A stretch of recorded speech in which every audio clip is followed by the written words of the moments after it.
अस्सलाम वालेकुम स्टूडेंट्स, उम्मीद है आप खैरियत से होंगे। जी स्टूडेंट्स, 8 क्लास के कंप्यूटर साइंस के जो फाइनल टर्म के पेपर हैं, तमाम के तमाम वर्जन का इसमें से सारे के सारे सब्जेक्टिव पार्ट क्वेश्चन निकाल के बेटा मैंने अलग कर लिए हैं।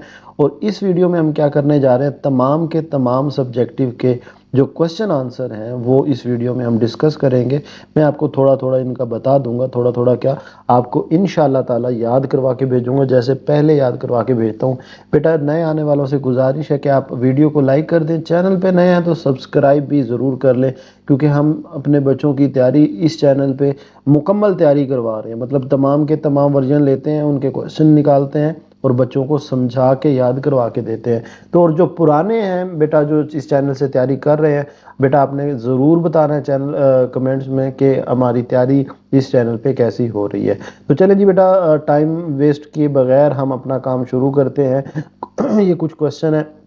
अच्छा, आज बेटा आज की वीडियो में मैं थोड़ा आपसे गुजारिश करूंगा कि इस वीडियो को आपने बड़ा आराम से और सुकून से देखना है, क्योंकि ये कोई मतलब पाक स्टडी वो जो जियो हिस्ट्री है, इस्लामियात कुरान नहीं है कि आप सुनते जाएंगे चीज़ों होती जाएंगी। ये थोड़ा कॉन्सेप्चुअल होता है, थोड़ी सी चीज़ें समझने वाली होती है। तो बेटा आपने बिल्कुल पुरसुकून होके एक जगह बैठ के करना है। हाँ, इसकी गारंटी है कि आपको इंशाल्लाह मैं तैयार करवा दूंगा, ठीक है।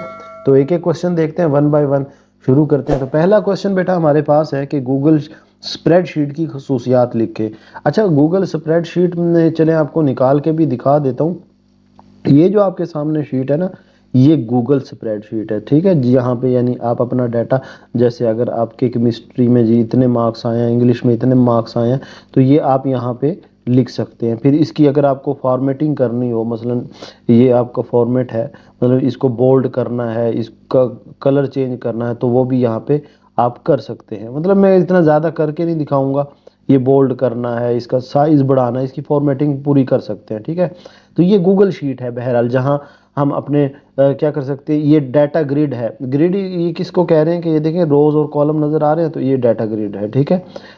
एडिटिंग एंड फॉर्मेटिंग, हम इसमें जाके अपना डाटा एडिट कर सकते हैं, फॉर्मेट कर सकते हैं, एक्सप्लोर कर सकते हैं, डाटा को मज़ीद देख सकते हैं। मैनी फाइल फॉर्मेट है, इसमें इस फाइल के अंदर आपकी सोच है कि कितने टेम्पलेट है, हम यहाँ बना सकते हैं चीज़ों को, ठीक है। और फिर ऑनलाइन इसकी सबसे बड़ा मज़े की बात यह है कि ये जो एक्सेल है ना, अगर आपने लैब में काम किया हो, ये MS एक्सेल है। अगर मैं यहाँ पे अपना डाटा लिखता हूँ ना, तो ये मेरे इस कंप्यूटर में डाटा है। लेकिन जो गूगल शीट, अब जब मेरे पास ये कंप्यूटर होगा तो मैं काम कर पाऊंगा, अदरवाइज नहीं कर पाऊंगा। लेकिन जो गूगल की शीट है, उसका सबसे बड़ा फ़ायदा ये है कि आप किसी भी कंप्यूटर पे जाके अपना जीमेल ओपन करें और ये वाली आपकी शीट सामने आ जाएगी, ठीक है। तो ये इसका मतलब है कि हम इसमें ऑनलाइन एडिटिंग भी कर सकते हैं। खैर, हमारा क्वेश्चन क्या था कि फीचर क्या है। डाटा ग्रिड होती है, एडिटिंग फॉर्मेटिंग होती है, हम डाटा को एक्सप्लोर कर सकते हैं, मैनी फाइल फॉर्मेट होते हैं, और हम इसमें ऑनलाइन एडिट भी कर सकते हैं। बेटा इसके बाद नेक्स्ट हमारा क्वेश्चन है कि difference between transaction and payment, लेन देन और अदायगी के दरमियान फ़र्क बताएं। अच्छा देखिए, लफ्ज़ असल में ना ये क्यों पूछ रहे हैं क्वेश्चन, ये यूँ लगता है कि सेम क्वेश्चन जो है हमारा सेम है, लेकिन ट्रांजैक्शन एक अलग चीज़ है और पेमेंट अलग चीज़ है। अब ना ट्रांजैक्शन असल में एक बायर और सेलर के दरमियान एक एग्रीमेंट होता है, ठीक है। प्रॉपर एक पूरी, जो ख़रीदने वाला है और जो बेचने वाला है, उनके दरमियान एक प्रॉपर एग्रीमेंट को हम क्या बोलते हैं, ट्रांजैक्शन। उसमें फिर पैसे भी आ जाते हैं, प्रोडक्ट्स भी आ जाती है, सर्विसेज भी आ जाती है, मतलब ख़रीदने वाले की बात भी आ जाती है, लेने वाले की भी बात आती है। ये एक कंप्लीट एग्रीमेंट होता है। जबकि पेमेंट जो है ना, सिंपल ये पेमेंट ट्रांसफ़र करने का प्रोसेस है, यानी पे करने वाला, जो जिसको पे किया जाता है, ये एक प्रोसेस है कि एक मैंने आपको पेमेंट ट्रांसफ़र कर दी, तो ये पेमेंट है, ठीक है। तो क्या डिफरेंस हुआ, ट्रांजैक्शन जो है एक बड़ी टर्म है, पेमेंट उसी का हिस्सा है। ये आप फ़र्क समझ लें, ठीक है। इसके बाद बेटा नेक्स्ट क्वेश्चन है हमारे पास, ये 5 नंबर का है कि algorithm, right an algorithm to find number that is even और ऑड। अच्छा देखिए, ये अक्सर बच्चे इसमें ना जो एल्गोरिदम लिखते हुए भूल जाते हैं, सर हमें नहीं समझ आती। देखें, अब हमने उसने क्वेश्चन क्या दिया कि एक ऐसा एल्गोरिदम लिखना है जो जुफ्त या ताक को फाइंड करता हो किसी नंबर को, ठीक है। मैं कहता हूँ लेट से मेरे पास एक नंबर है 4, ठीक है। क्या नंबर है, 4। अब ये फाइंड करना है कि ये जुफ्त है या ताक है, प्रोग्रामिंग में, कोडिंग में, एल्गोरिदम के जरिए। तो कैसे करेंगे, बेटा इसका तरीका ये होता है कि जो कोई भी नंबर है जिसको चेक करना हो, जैसे 4 को चेक करना है, आप उसको 2 से डिवाइड करें, ठीक है। अब मैंने 2 से डिवाइड किया तो 2 2 ज़ा 4। अब 4 जब आया तो जो रिमाइंडर है, ये वाली चीज़ इंपॉर्टेंट होती है, इसको हम रिमाइंडर बोलते हैं यार। अगर ये 0 आ जाती है तो ये नंबर क्या होता है, इवन। अगर ये 0 नहीं आती तो ये नंबर ऑड होता है। चलें जी, मैं एक और नंबर चेक करता हूँ, 5।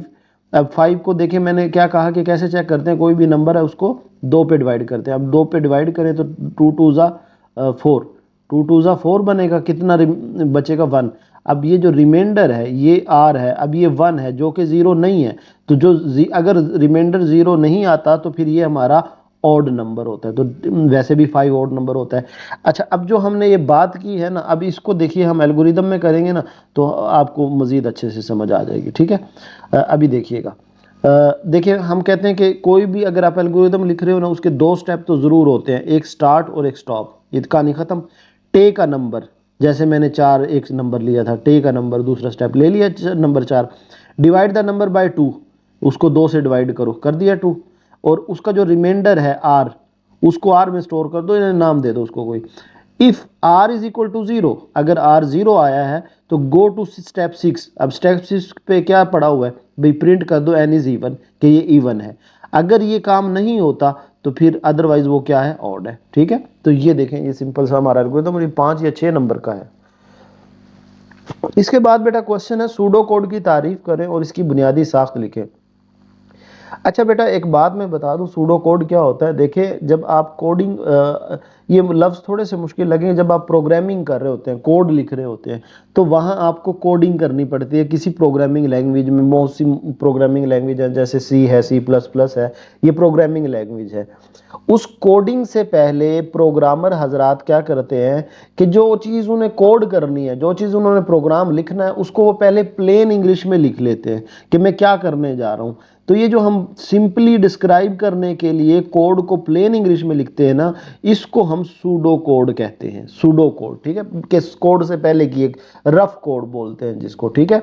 तो सूडो कोड वो इंस्ट्रक्शन होती हैं जो किसी प्रॉब्लम को सॉल्व करने के लिए कोडिंग से पहले हम लिखते हैं, जो सिंपली डिस्क्रिप्शन होती है इंग्लिश में। मतलब अब ये देखें, जैसे उसने एग्जांपल दिया है, खैर इसने तो ये तो बुनियादी साख बताई है, put the task in the proper order, कि जब आप लिखने बैठो ना, वो उसकी डिस्क्रिप्शन तो एक ऑर्डर के अंदर होनी चाहिए, वो एक प्राइमरी ऑब्जेक्टिव उसके अंदर होना चाहिए। मतलब ऐसे नहीं कि रैंडम आप कोई भी बात लिखते जा रहे हो। Use proper sentence case for each type of word, हर एक के लिए एक प्रॉपर सेंटेंस लिखो। Apply the proper name convention, जिस जिस लाइन को, जिस वेरिएबल को नाम देना हो प्रॉपर नाम दो। Name must be clear and concise, उसका नाम भी ऐसा रखो जो समझ आ रहा हो। Right everything that will occur, जो भी आपके कोड में आएगा उसको आपने लिखना जरूर है। तो ये भी 6 नंबर का बेटा था आपका क्वेश्चन, ठीक है। इसके बाद है गूगल शीट की कोई सी 5 खसूसियात। ये ना मैंने क्वेश्चन वैसे इस आपको बताने के लिए लिख लिया कि आपको ये चीज़ भूल ना जाए कि गूगल स्प्रेडशीट की खसूसियात और गूगल शीट की खसूसियात ये सेम क्वेश्चन है, ठीक है, आंसर भी सेम है। इसके बाद बेटा क्वेश्चन है कि स्क्रैच में ब्लॉक्स के कोई सी 6 कैटेगरी लिखनी है। तो ये देखिए मैंने पहले हाईलाइट कर दिया, फिर इनकी डेफिनेशन देखेंगे। 6 कैटेगरी कौन कौन सी है, एक मोशन है, एक लुक्स है, एक साउंड है, एक हमारा इवेंट है, एक हमारा कंट्रोल है, एक हमारा सेंसिंग है। अब ये अलग अलग काम क्या करते हैं। मोशन क्या करती है भाई, किसी भी स्प्राइट को आपने प्लेयर को मूव करवाना है तो मोशन वाला इवेंट होता है, कैटेगरी होती है। लुक्स का क्या काम है, ये किसी भी चीज़ को एनिमेट कराने में हेल्प, मतलब आपने गेम बना रहे हैं तो एनिमेशन लगानी है किसी स्प्राइट पे तो लुक्स लगाने पड़ेंगे। साउंड नाम से ही पता चल रहा है, अगर आपने कोई साउंड का फंक्शन ऐड करना है, कोई रिकॉर्डिंग या बैकग्राउंड म्यूजिक ऐड करना है तो साउंड से होगा। इवेंट्स क्या करता है, इवेंट बेटा कोई टास्क परफॉर्म करता है, ठीक है।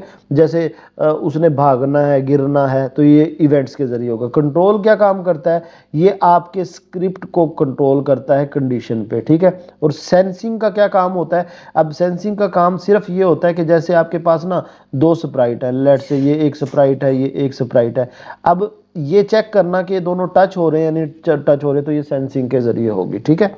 तो ये हमारा 6 मैंने आपको बता दिए, ये 6 नंबर का आपका क्वेश्चन था। डन हो गया जी। इसके बाद बेटा नेक्स्ट क्वेश्चन है हमारा, स्प्रेडशीट की तारीफ करें और इसको बनाने वाली 3 कंपनियों के नाम लिखें। अच्छा देखिए स्प्रेडशीट क्या है, ये जो ये देख रहे हैं ना, ये चाहे गूगल सॉरी ये माइक्रोसॉफ्ट की एक्सेल है या फिर ये गूगल की शीट है, तो ये दोनों स्प्रेडशीट हैं। ठीक है, अब हमने इसको करना है डिफाइन। अब डिफाइन करें जी स्प्रेडशीट को कि ये डिजिटल शीट होती है। स्प्रेडशीट क्या होती है? डिजिटल शीट होती है। ठीक है, ये सॉरी मैं इसको ना कलर चेंज कर लूँ ताकि हमें नज़र अच्छा आए। ये हमारी वेबसाइट का थीम है तो इसी को ग्रीन को रखते हैं। अच्छा, स्प्रेडशीट क्या है? डिजिटल शीट है यार। जैसे आप अपनी डायरी या रजिस्टर में चीज़ें लिखते हो तो यहाँ भी आप इसी तरह ये लेकिन ये डिजिटल शीट होती है। ठीक है, तो स्प्रेडशीट एक डिजिटल शीट होती है to arrange, calculate, store and sort the data. यहाँ हम क्या कर सकते हैं? अपने डाटा को स्टोर कर सकते हैं, इसको अरेंज कर सकते हैं, इसको सॉर्ट यानी तरतीब से लिख सकते हैं। तो यही स्प्रेडशीट की डेफिनेशन है कि spreadsheet is a digital sheet use to arrange, calculate, store and sort the data in the form of row and column. Row and column क्यों कह रहा? अब देखिए ये कॉलम है FE, ये कॉलम है और ये रो है। ठीक है जी।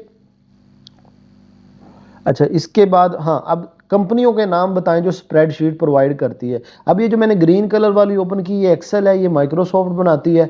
जो दूसरी दिखाई है आपको ये गूगल शीट है, ये गूगल कॉरपोरेशन की है।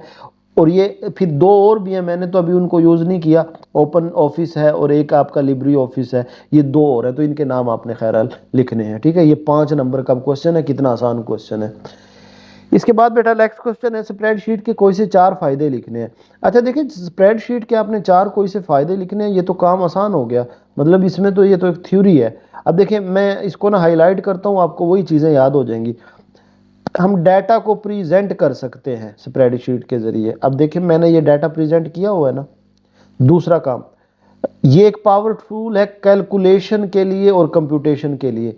अच्छा बेटा देखिए इसमें ना ऑटोमेटिक कैलकुलेशन होती है। पावरफुल टूल क्यों कह रहा है? अब देखिए मैंने आप लोगों के सारे मार्क्स ऐड करने हैं यहाँ पे। अब देखिए वैसे तो आप कैलकुलेटर से करें, इधर देखिएगा मैं अपनी सम का फंक्शन मैंने लगाया, खुद ही ऐड हो गया। तो कैलकुलेशन के लिए पावरफुल टूल समझ आ गया ना। डाटा में भी represented in different format like graphs, chart. ये अब नंबर लिखे हुए हैं तो आप इनका एक ग्राफ बनाना चाहते हैं। मैं वैसे इतना टाइम क्योंकि बस थोड़ा सा आपको समझ आ जाए चीज़ों की, थोड़ी चीज़ें इंटरेस्टिंग हो जाए। तो ये देखें, ये मैंने इसके ग्राफ बनाना है, ये आपका ये डाटा, वही मार्क्स जो आप लोगों के थे देखे बन गए ना। अब इससे मुझे पता चल रहा है कि किसके कितने मार्क्स हैं। देख रहे हो कि ये जी 100 वाला है, ये फलां है, ये फलां। तो ये ग्राफ से, चार्ट से आप चीज़ों को प्रेजेंट कर सकते हैं। तो ये बात होगी। डिफरेंट फॉर्मेट अवेलेबल होते हैं। Different type of analysis on the data can be, इसमें एनालिसिस देख सकते हैं, यानी मैं इसके ग्राफ बना लूँ, चार्ट बना लूँ। It store various type of data such as, अच्छा आप इसमें नंबर, टेक्स्ट, सब डाटा स्टोर कर सकते हैं। तो ये इसकी 4 पूछी थी, हमने 5 बता दी। ठीक है, इसके बाद बेटा नेक्स्ट हमारे पास क्वेश्चन है कि write down 5 application of Google sheets. अब गूगल शीट की हमने 5 एप्लीकेशन लिखनी है। ये जो मैंने गूगल शीट ओपन की हुई है इसके 5 इस्तेमालात हमने बताने हैं कि ये कहाँ कहाँ यूज़ होती है। तो भाई ये डाटा को स्टोर करने के लिए यूज़ होती है, डाटा को एनालाइज करने के लिए यूज़ होती है। इस शीट पे हम प्रोजेक्ट को मैनेज भी कर सकते हैं, यानी प्रोजेक्ट की तरतीब लिख सकते हैं। यहाँ हम अपना फाइनेंस यानी हिसाब किताब लिख सकते हैं। इसमें हम ग्राफ और चार्ट भी बना सकते हैं और भी बहुत से हैं। तो ये देखिए 5 नंबर का क्वेश्चन था। ठीक है, इसके बाद देखिए बेटा इस तरह की, अब आप ये चीज़ें, अब मैं प्रैक्टिकल आपको ना दिखाता 100 चीज़ें बताता रहता, आपको समझ नहीं आनी थी कि ये मैं क्या क्या रहा हूँ। तो कंप्यूटर जो है ना आसान है। ठीक है, आप में से वैसे मुझे बेटा कमेंट में ज़रूर बताइएगा कौन कौन कंप्यूटर रखना चाहता है और कौन कौन बायो, लाजमी बताइएगा। ठीक है, इसके बाद बेटा नेक्स्ट क्वेश्चन है हमारे पास, फंक्शन की तारीफ करें और कोई से 3 फंक्शन की मिसालें दें। अच्छा देखिए फंक्शन क्या होता है? Google sheet has many pre defined formulas. अब ये डेफिनेशन है इसकी कि गूगल शीट के अंदर प्री डिफाइंड फार्मूलाज होते हैं जिनको हम क्या बोलते हैं? फंक्शन। प्री डिफाइंड फार्मूला का क्या मतलब है? अब देखिए मैंने ना आप लोगों के एवरेज मार्क्स निकालने हैं। अब अगर आपने मैथ पढ़ी है तो एवरेज का फॉर्मूला होता है कि सबको जमा करो, फिर जितने नंबर हैं, 4 सब्जेक्ट है, 4 पे डिवाइड कर दो, एवरेज आ जाएगी। अब ये तो है कि आम कैलकुलेशन का, लेकिन अब गूगल ये स्प्रेडशीट का क्या फ़ायदा है? अभी देखें इसने एक पहले से प्री डिफाइंड मुझे फॉर्मूला दिया हो एवरेज, उसने फ़ौरन एवरेज का निकाल के दे दी। तो ये सारे प्री डिफाइंड फार्मूले हैं, मतलब सम निकालना है या मैक्सिमम नंबर निकालना है तो वो ये हम निकाल सकते हैं। तो ये ये हमारा यानी फंक्शन की क्या डेफिनेशन हुई कि ये प्री डिफाइंड फार्मूलाज होते हैं, ठीक है, जो पहले से डिफाइन होते हैं। फंक्शन और फार्मूला विद नेम, उनका कोई ना कोई नाम होता है, जैसे सम हो गया, जैसे उनका एवरेज नाम है, ठीक है। Every function is followed bye a function, के हर फंक्शन की एक ये निशानी है कि उसके इक्वल के साइन से वो शुरू होता है, फॉलोड बाय फंक्शन सिंबल, ये इक्वल वाला साइन मैं आपको इसमें शीट में भी दिखा सकता हूँ। अभी देखिए यहाँ मैंने एवरेज का फंक्शन लिखाया था ना, ये देखिए फंक्शन बार है, ये फंक्शन बार होती है, आगे डेफिनेट क्वेश्चन भी आएगा। अब ये देखिए इसके साथ इक्वल का साइन लगा हुआ है ना, तो every function is followed by, हर एक के पीछे इक्वल का साइन लगा होता है। अब उसने कुछ फंक्शन की मिसालें कही थी, तो एवरेज का काम क्या है, ये एवरेज कैलकुलेट करके देता है। काउंट का काम क्या करता है, ये ना calculate cell with numbers in the range, कि कितने आपकी टोटल कितने रेंज में कितने नंबर हैं, मतलब ये 4 आ जाएंगे इस तरह, ठीक है। फिर मैक्स का क्या काम है, मैक्स का मैं आपको निकाल के ही दिखा देता हूँ। अब मुझे बताएं, आपने ना सबसे ज़्यादा जो है ना किस में मार्क्स लिए हैं, आप बताएं। ये मैं इसको करता हूँ ख़त्म, कंप्यूटर में लिए हैं। अब ये तो 4 नंबर थे, आपको साफ नज़र आ रहा है, आपने बता दिया 100 है। अगर लेट से 1000 डाटा है, 1000 बच्चों का डाटा, मुझे उसमें से मैक्सिमम निकालने हैं, तो कैसे हम देखेंगे, एक एक देखेंगे नहीं भाई, उसमें मैक्स का फंक्शन लगा दो। अब देखें, मैं मैक्स का फंक्शन लगाने लगूँ, ये मैंने मैक्स का फंक्शन लगाया, अब जो सबसे ज़्यादा नंबर था वो आ गया 100, ठीक है। इसी तरह अब मीन का फंक्शन है, मीन क्या करता है, मिनिमम नंबर निकाल देगा। मैं मीन का फंक्शन लगाने लगूँ, अब देखें कम से कम आपने 90 नंबर लिए थे, 90 आ गया। तो ये बेटा सारे फंक्शन है, मैक्सिमम निकाल के देता है। रेंज का मतलब है कि ये यहाँ से लेके यहाँ तक रेंज, ठीक है। तो मीन क्या करता है, मिनिमम करता है। सम क्या करेगा, सबको ऐड कर देगा, सम कर देगा। तो ये 5 नंबर का आपका क्वेश्चन है, ठीक है।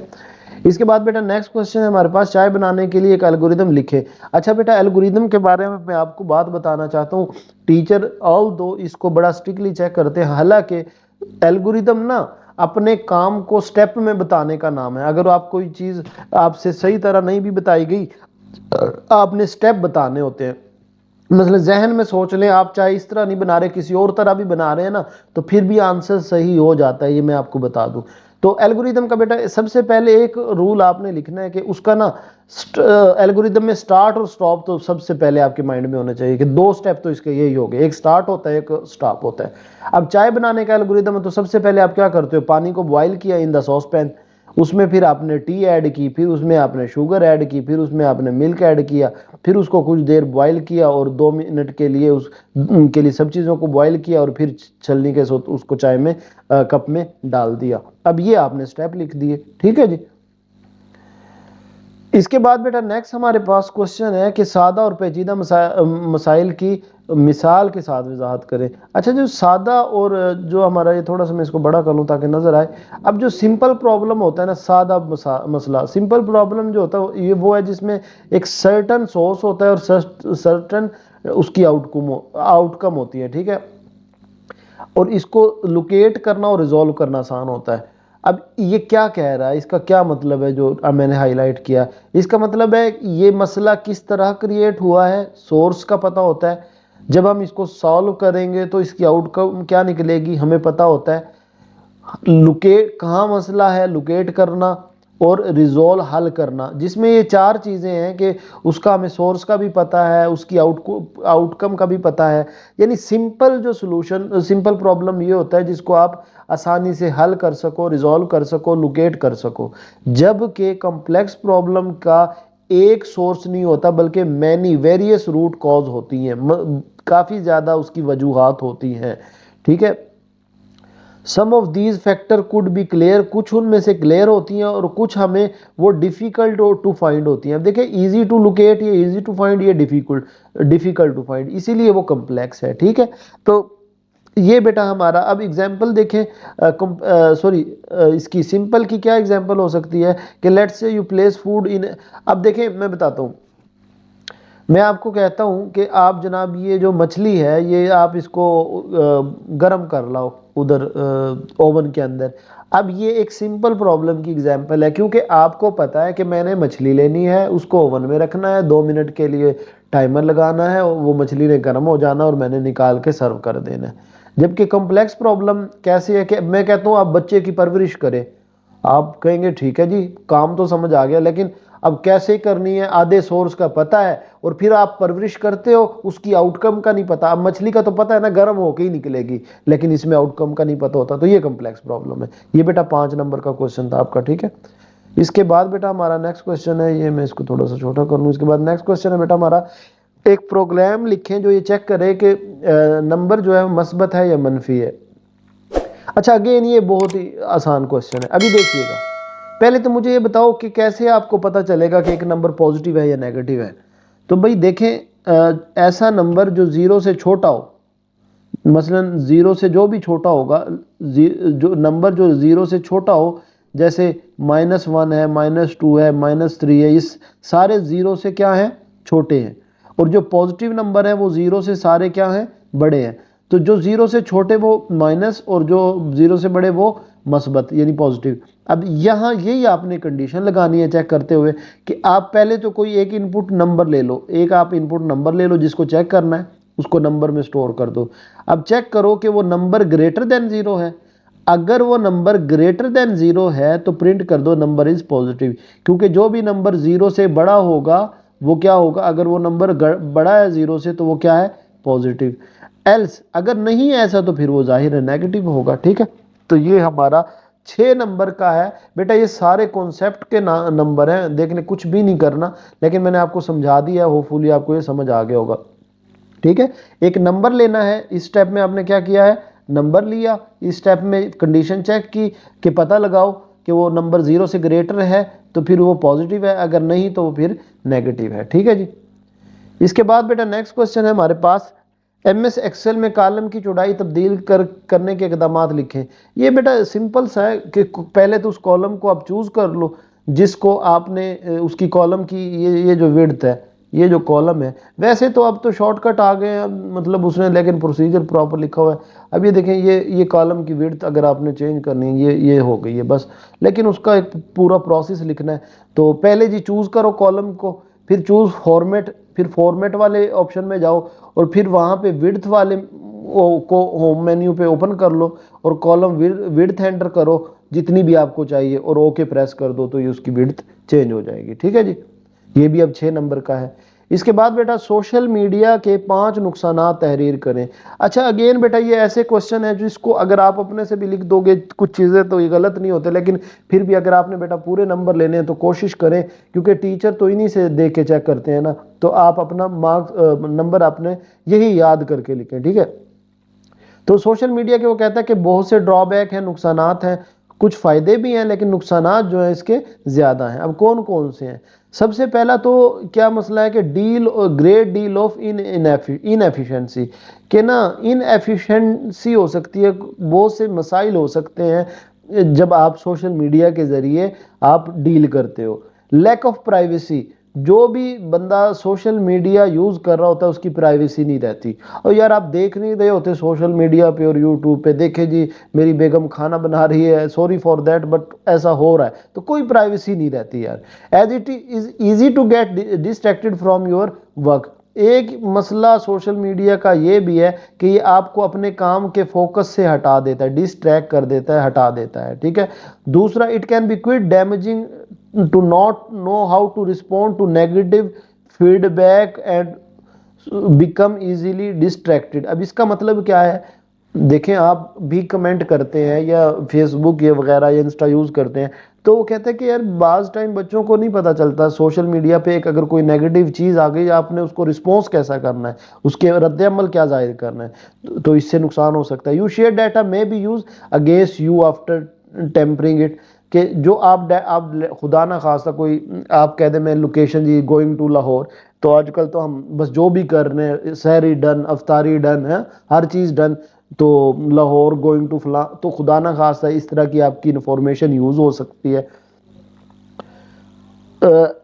इरफान सर ये आपके लिए नहीं है, ये टीचर के लिए, कि अगर सही जवाब दिया तो उसको मार्क्स दे, ठीक है जी। ये 5 नंबर का क्वेश्चन था। इसके बाद बेटा क्वेश्चन है हमारे पास, इंटरनेट के 5 नुकसानात तहरीर करें। ये आसान इररेलेवेंट इंफॉर्मेशन होती है। इंटरनेट पे ज़रूरी नहीं है कि सारी इंफॉर्मेशन ठीक हो, इररेलेवेंट भी हो सकती है। ज़्यादातर टाइम लोग फ़ायदे के लिए यूज़ करते हैं लेकिन वेस्ट भी बहुत करते हैं। वायरस होता है इंटरनेट पे, स्पैम एंड अटैक्स हो सकते हैं। आप जब तक इंटरनेट पे कनेक्टेड नहीं है, आपका कंप्यूटर मोबाइल सेफ है। अगर आप कंप्यूटर या लैपटॉप या मोबाइल आपने इंटरनेट से कनेक्ट कर लिया, यूं समझ ले उस पर कभी भी अटैक हो सकता है और आपकी जो पर्सनल इंफॉर्मेशन है वो लॉस हो सकती है। तो ये 5 हमने नुकसान बता दिए। इसके बाद बेटा क्वेश्चन है हमारे पास कि how do you know about cell and right cell range. अच्छा, सेल क्या होता है और सेल रेंज को लिखा कैसे जाता है? ये तो भाई आसान काम है।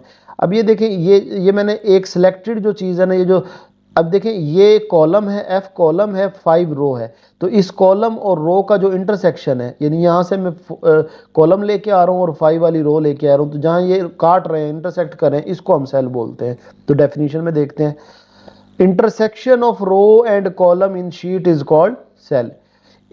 Each cell is identified by its reference or address. इसका मतलब क्या है बेटा? इसका मतलब यह है कि हर सेल का कोई ना कोई एड्रेस होता है। मसलन अब ये जो मैंने कंप्यूटर सेलेक्ट किया, इसका एड्रेस पता क्या है? B7। कैसे? इसका कॉलम नंबर B है और रो नंबर 7 है। और अगर ये जो देखे मैंने ऊपर बिल्कुल कोने पे ये सिलेक्ट किया ना, ये इसका एड्रेस है, B7 लिखा हुआ है ना। अब 90 को सिलेक्ट किया तो C4 लिखा हुआ है, मतलब C इसका कॉलम और 4 इसकी रो। तो हर एक सेल का जो एड्रेस होता है ये उसका एक यूनिक नंबर होता है। ठीक है जी। फिर इसके बाद सेल रेंज क्या होती है? अब देखिए सेल रेंज, जो रेफरेंस ऑफ एडजेसेंट सेल में be denoted by cell range, इसको कॉलन से, अब मैं इसका आपको मतलब बताता हूँ। ये सेल है, इसके एडजेसेंट साथ वाला ये सेल है, इसके साथ वाला ये है, इसके साथ वाला ये है। अब देखिए अगर मैं आपको यहाँ दिखाऊं, ये अब इस पे लगा हुआ है, कौन सा फंक्शन लगा हुआ है भाई? इस पे लगा हुआ है मैक्स का फंक्शन, यानी मैक्सिमम नंबर है।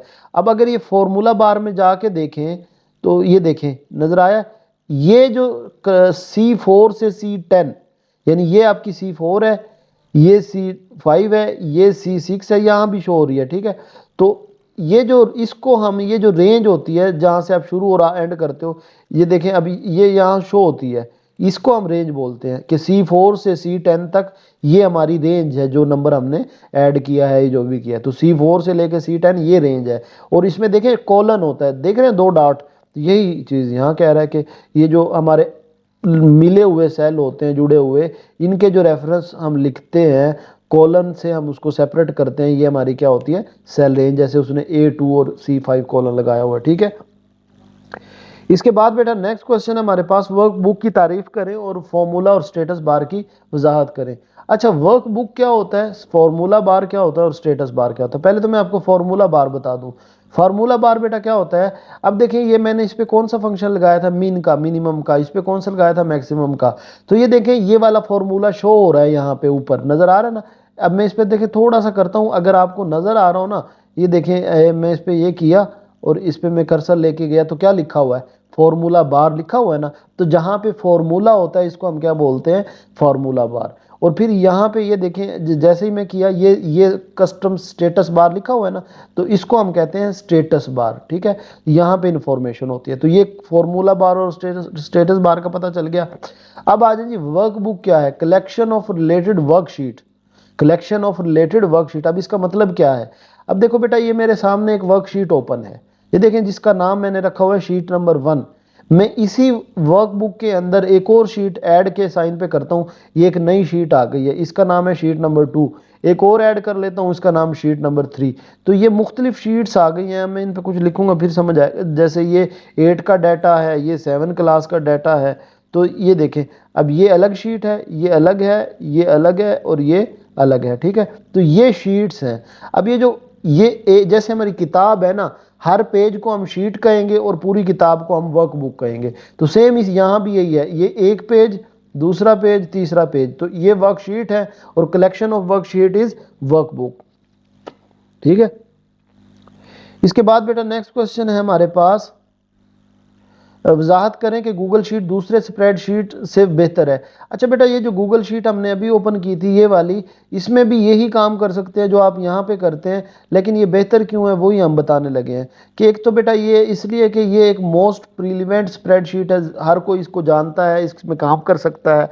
It is easy to acquire and get started. इसमें ईमेल एंटर करें और आप स्टार्ट करना शुरू कर देंगे, आपको सॉफ्टवेयर इंस्टॉल करने की ज़रूरत नहीं पड़ेगी। आप इसको काम के लिए भी और डेली रूटीन के लिए भी यूज़ कर सकते हैं। इस पे मल्टीपल यूज़र काम कर सकते हैं, मतलब एक ही टाइम पे आप भी एडिट कर रहे हैं, मैं भी एडिट कर रहा हूँ, ऐसे पॉसिबल हो सकता है। और दूसरा, ये सबसे बड़ा मेरे ख्याल में इसका जो है, आप इसको ऑनलाइन भी यूज़ कर सकते हैं और ऑफलाइन भी यूज़ कर सकते हैं, ठीक है। और इसको फाइनेंशियल और प्रोफेशनल प्लान के लिए भी यूज़ किया जा सकता है। तो ये 5 नंबर का था। अच्छा बेटा, एक ये क्वेश्चन होगा, अब इसमें ना आपने फॉर्मूला लगाना है। बस आपने क्या करना है, सम, देखें इसने कहा कि का कुल बिल पे कौन सा फंक्शन लगता है, सम का। और एक और चीज, सबसे सस्ती शय यानी मिनिमम, तो मीन का फंक्शन ये लगाना है। और E2 से E6 ये याद रखना है बस, ठीक है। तो ये देखें आपका 5 नंबर का क्वेश्चन है। इसके बाद बेटा नेक्स्ट क्वेश्चन है, 3 आदाद के मजमूए को प्रिंट करने के लिए सूडो कोड लिखे। अब देखिए, सूडो कोड लिखना है, 3 नंबरों को आपने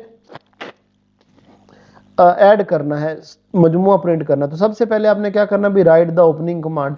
फिर आपने प्रोग्राम को स्टार्ट कर देना है।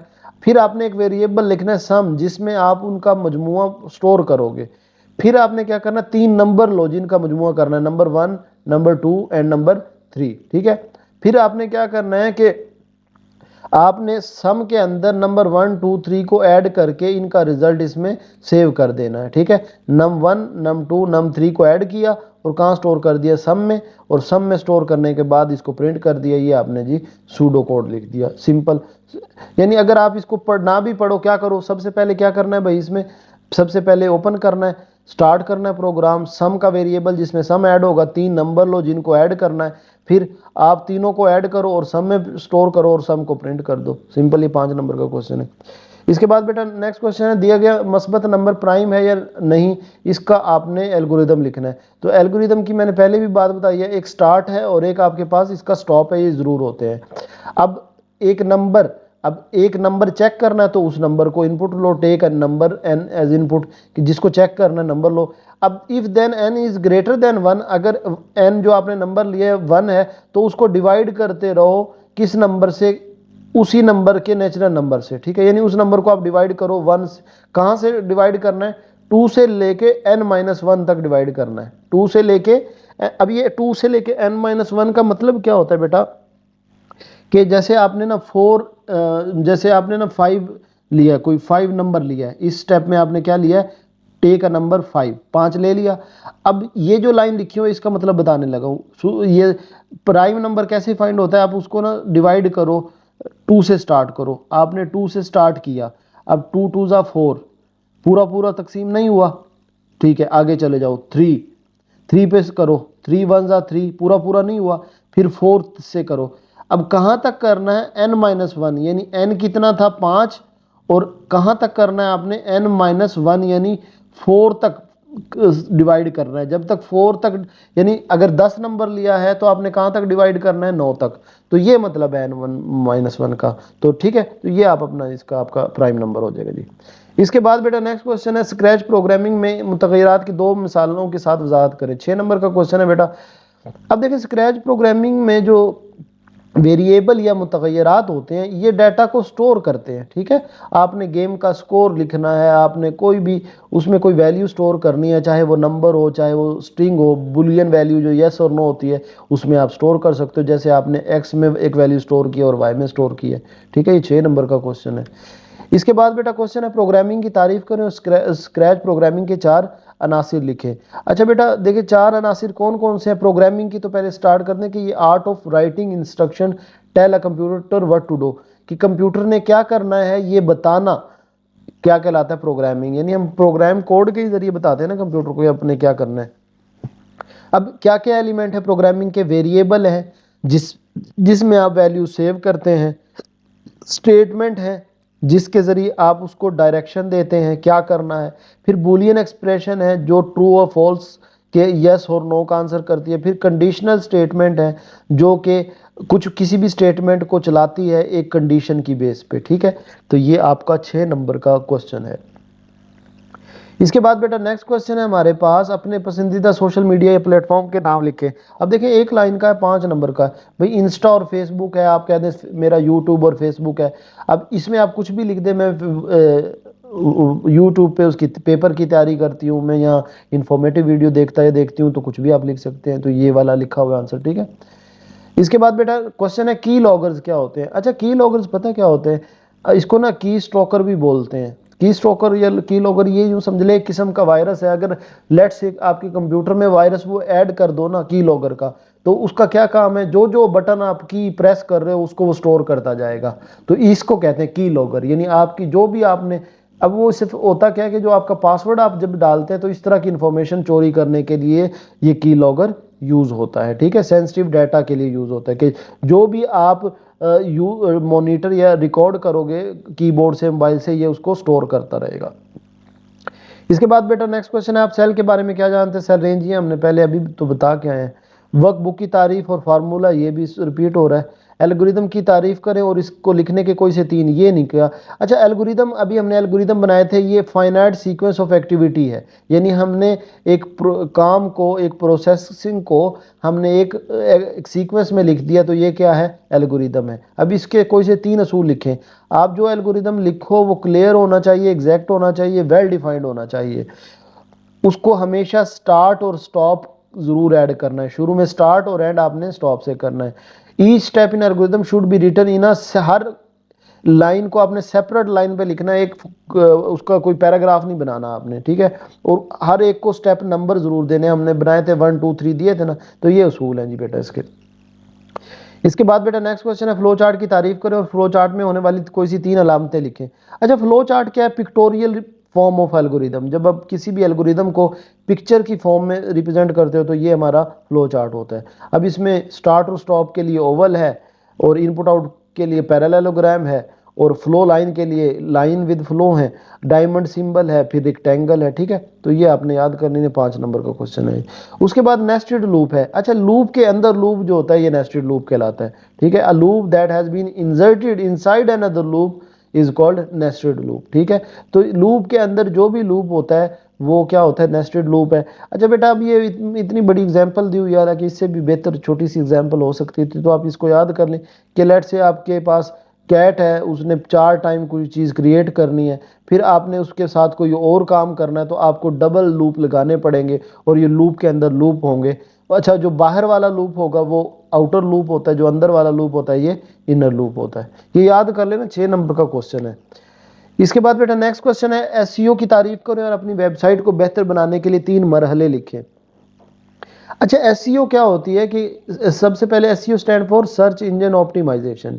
इसका काम क्या है कि आपकी वेबसाइट पे ये ट्रैफिक लाती है, यानी मसलन जिसकी एसईओ अच्छी होती है, जैसे आप गूगल में कुछ सर्च करते हो, अब आप किस वेबसाइट को ओपन करते हो? जो सबसे पहले वेबसाइट आती है, तो एसईओ को यही काम है कि ये सबसे पहले आपकी वेबसाइट को लेके आती है, ठीक है। यानी इसका क्या काम है कि target market, business analysis, keyword research करना और डेवलप बनाना। कीवर्ड अब क्या है? वेबसाइट पे लगाने के लिए जिसकी वजह से आप यूज़र वहाँ पे आएगा। कंटेंट, आपका कंटेंट जो है वो ऑप्टिमाइज होना चाहिए, और उसकी टेस्टिंग और मयरिंग आपने हमेशा से करती रहनी है, ताकि जैसे आपके पास नोट्स पड़े और वो उसमें कोई गलतियाँ हो तो वेबसाइट पे अपनी चेक करते रहें, ठीक है। इसके बाद बेटा इंटरनेट के कोई से 5 फ़ायदे हमको 10 बता सकते हैं। इसमें जी हम इंफॉर्मेशन ले सकते हैं, वेबसाइट पे सर्च कर सकते हैं, अपने बिजनेस को प्रमोट कर सकते हैं, ई एजुकेशन लर्निंग कर सकते हैं, इंटरटेनमेंट का हो सकता है, इंटरनेट बैंकिंग है, जो भी आपके माइंड में आ रहा हो लिख दें, ये तो कुछ भी लिखा जा सकता है। ये वर्कबुक और फॉर्मूला दोबारा आ गया, स्क्रैच की तारीफ और उसके फ़ायदे। अच्छा, ये नहीं किया हमने ना। हाँ, Scratch is a program. Scratch क्या, एक प्रोग्रामिंग लैंग्वेज है जिसके ज़रिए हम गेम बना सकते हैं, एनिमेशन बना सकते हैं, और इसके अलावा स्टोरी वगैरह वीडियो भी बना सकते हैं इसमें। अब इसके फ़ायदे क्या हैं बेटा? सबसे पहले तो इसमें ना कोई आपको कमांड वगैरह याद नहीं करनी पड़ती, आप जस्ट ड्रैग करते हो, ड्रॉप करते हो, आइकन उठाया और गेम बन जाती है। कमांड फिट टुगेदर लाइक, अच्छा देखें, कोई भी कमांड है आप उसको जस्ट सेलेक्ट करते हो, आपको उसमें लिखना नहीं पड़ता। Scratch guide to write thing that work rather than keeping programmer. अच्छा, स्क्रैच जो है वो खुद गाइड करती है कि क्या कर रहा है। अगर आप स्क्रैच पे प्रोग्रामिंग नहीं करनी तो फिर प्रोग्रामर को खुद सोचना पड़ता है कि मैंने क्या कोड लिखना है। अच्छा, उसके बाद the command Scratch simplify common activity in game such as, अच्छा जो छोटे छोटे काम है गेम के, ये स्क्रैच खुद से ही करके दे देती है। Command are colour coded and categorise, so it is very easy कि उसमें कलर्ड होती है। स्क्रैच का अगर आपने इंटरफेस देखा हो, कैटेगरी बनी होती है, तो आप चीज़ों को सिलेक्ट कर सकते हो और गेम बना सकते हो। तो ये बेटा 6 नंबर का है। इसके बाद आपके पास क्वेश्चन है एसईओ की तारीफ करें और अपनी वेबसाइट को बेहतर बनाने के लिए। ये वही वाला क्वेश्चन रिपीट हो गया, ये अलग क्वेश्चन है। माइक्रोसॉफ्ट एक्सेल में A1 से A2 हो तो सम और एवरेज का फंक्शन लिखें। अच्छा, अब देखें ये आंसर लिखा हुआ है। अब सबसे पहले तो आपको पता होना चाहिए कि कोई भी फंक्शन है ना, इक्वल के साइन से स्टार्ट होगा। फिर उसने सम कहा है तो आप सम लिख दो। अब यहाँ रेंज क्या देनी है, जो उसने दी हुई है A1 से A2, तो आप भी A1 से A2 दो दोगे, तो 18 और 15 को जमा करोगे तो 33 आ जाएगा। फिर इसी तरह एवरेज लिखनी है, तो इक्वल का साइन हर फंक्शन के साथ एवरेज लिख दिया, और फिर A1, क्योंकि ये इसी ने दिया A1 से A2, तो हमने भी A1 से A2 लिख दिया और ये एवरेज लिख दी। ठीक है, अब ये देखिए 5 नंबर का क्वेश्चन है। इसके बाद बेटा नेक्स्ट क्वेश्चन है हमारे पास, वर्कशीट और वर्कबुक में क्या फ़र्क है। अभी मैंने बताया था ना कि ये जो एक है ना, ये वर्कशीट है। अब पूरी पूरी बुक को ले लो तो ये वर्कबुक है। अब यहाँ क्या कह रहा है, worksheet is a single page, जबकि वर्कबुक तो है वो मल्टीपल पेज होते हैं उसमें। Worksheet contain matrix of rectangular cell, जबकि वर्कबुक में वर्कशीट्स होती हैं। अब ये देखें, ये वर्कशीट है जिसमें सेल होते हैं, और वर्कबुक पूरी है जिसके अंदर ये शीट होती हैं। ठीक है, इस worksheet are best for educational environment, और वर्कबुक आर मोस्टली यूज हाँ, ये एजुकेशन में यूज़ होती हैं एक एक शीट्स, और ये प्रोफेशनल काम में यूज़ होती हैं। वैसे दोनों जगह यूज़ कर सकते हैं। Worksheet can be converted in workbook, और workbook can be created within a worksheet. ये चीज़ें हम दोनों तरफ कर सकते हैं कि वर्कशीट के वर्कबुक के अंदर वर्कशीट बना सकते हैं, और ये वर्कशीट है इनकी अलग से वर्कबुक भी बना सकते हैं। इसके बाद बेटा नेक्स्ट क्वेश्चन है हमारे पास, गूगल शीट और माइक्रोसॉफ्ट एक्सेल के दरमियान फ़र्क बताएं। अब देखें, जो मैंने ऑनलाइन शीट निकाली है ये गूगल शीट है, और ये माइक्रोसॉफ्ट शीट है। अब दोनों में हमने फ़र्क बताना है जी। अच्छा, सबसे पहले गूगल जो शीट है ये गूगल ने बनाई है, और MS एक्सेल ये माइक्रोसॉफ्ट ने बनाई है, पहला डिफरेंस। अच्छा, गूगल ने इसको लॉन्च किया था 2006 में, जबकि MS एक्सेल को माइक्रोसॉफ्ट ने बनाया था 1987 में। हम गूगल शीट को ऑनलाइन और ऑफलाइन यूज़ कर सकते हैं, लेकिन MS एक्सेल को हम सिर्फ ऑफलाइन यूज़ कर सकते हैं। यानी मैंने बताया था ना कि ये मेरे कंप्यूटर में होगा, इसको ऑफलाइन कर सकता हूँ लेकिन ऑनलाइन नहीं कर सकता। लेकिन जो गूगल शीट है, मैं कहीं भी अपनी मेल ओपन करूँगा और इसको यूज़ कर सकता हूँ। गूगल शीट इज़ अवेलेबल 83 अच्छा, गूगल शीट में 83 लैंग्वेज है, और MS एक्सेल में 91 लैंग्वेज है। मतलब आप उर्दू, इंग्लिश, चाइनीज़ सारी लैंग्वेज लिख सकते हैं। It is use Google drive, और ये इट यूज वन ड्राइव। अच्छा, इसका जो डाटा होता है ना गूगल शीट का, ये गूगल ड्राइव में होता है, और ये आपके कंप्यूटर में स्टोर होता है। ठीक है, ये 5 नंबर का क्वेश्चन है। इसके बाद बेटा आपने चाय बनाने का एल्गोरिदम, ये पहले वाला है, दोबारा है। सादा और पेचीदा, ये पहले वाला, ये सिंपल और कॉम्प्लेक्स प्रॉब्लम। ये चेक करें कि मस्बत है या मनफी है, ये भी हमने कर लिया है। इसके बाद कालम की चौड़ाई तब्दील करने का 6 नंबर का था, ये भी हमने कर लिया है। अपनी पसंद, हाँ ये नया क्वेश्चन है कि अब नहीं, ये भी हमने कर लिया कि इंस्टा और फेसबुक या यूट्यूब की मिसाल दे दो और मैं उसमें पढ़ता हूँ, इंटरटेनमेंट हासिल करता हूँ या करती हूँ। ठीक है। अच्छा, MS एक्सेल में कोई भी 5 रिबन टैब के नाम लिखें। देखें इसमें ना, अब ये देखें, मैं आपको MS एक्सेल ओपन करके दिखाता हूँ। अब ये देखें, इंसर्ट का टैब है, ये फॉर्मूला का, ये सारी टैब्स हैं। ठीक है, तो इनके नाम लिखने हैं बस आपने।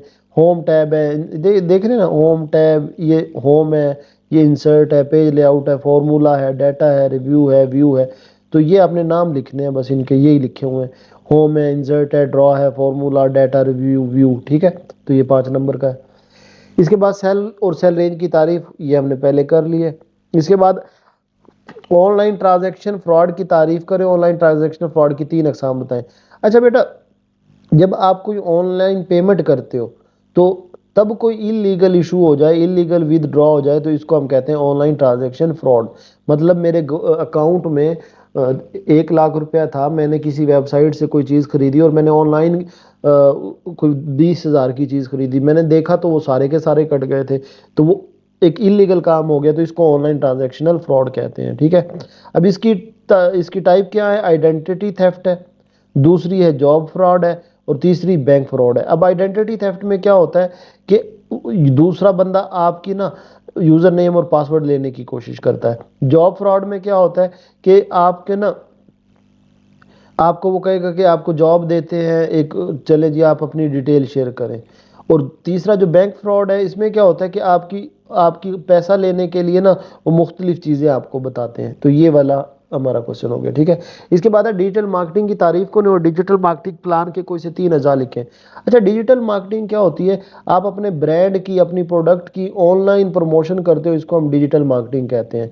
अब किस तरह कर सकते हैं?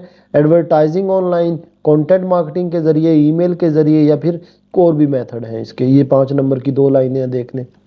ये जी बेटा आपके सारे क्वेश्चन डन हो गए हैं।